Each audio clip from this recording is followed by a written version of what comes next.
156 acres spread అయి ఉన్న ఈ temple world largest Hindu temple.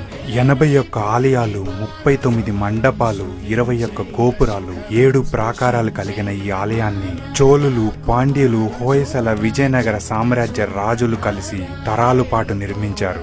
ఇదే మన తమిళనాడులోని శ్రీరంగం. శ్రీరంగం అనగానే ప్రతి ఒక్కరికి గుర్తొచ్చేది మాత్రం ఈ రాజగోపురం.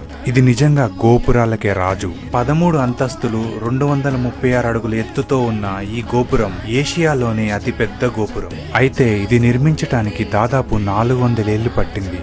ఇంత అద్భుతంగా కలియుగ వైకుంఠంగా పిలువబడే ఈ ఆలయానికి ఒక విషాదమైన చరిత్ర కూడా ఉంది. 13th సెంచరీలో అల్లావుద్దీన్ ఖిల్జీ జనరల్ అయిన మాలిక్ కఫూర్ ఈ గుడిపై దాడి చేశాడు. ఇక్కడి భక్తులు, పూజారులు ఉత్సవ విగ్రహాన్ని తిరుపతిలో దాచి వీరిపై పోరాడారు. అలా గుడి మొత్తం రణరంగంలా మారి దాదాపు 13,000 మంది హిందువులు మరణించారు. ఇక్కడితో ఆగక మాలిక్ కఫూర్ సైన్యం బంగారు విగ్రహం కోసం వెతకసాగారు. వీళ్ళని డైవర్ట్ చేయడానికి వెల్లాయ్ అనే దేవదాసి డాన్స్ చేస్తూ సైన్యాధిపతిని మాయ చేసి గోపురం పైకి తీసుకెళ్లి చంపుతుంది.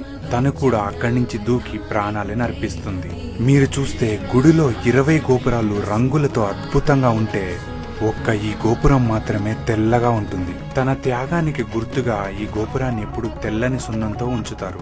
చూశారు కదా, శ్రీరంగం ఒక ఆర్కిటెక్చరల్ మార్వెలే కాదు, ఎన్నో త్యాగాలతో మన కోసం దాచిన ఒక అద్భుతం.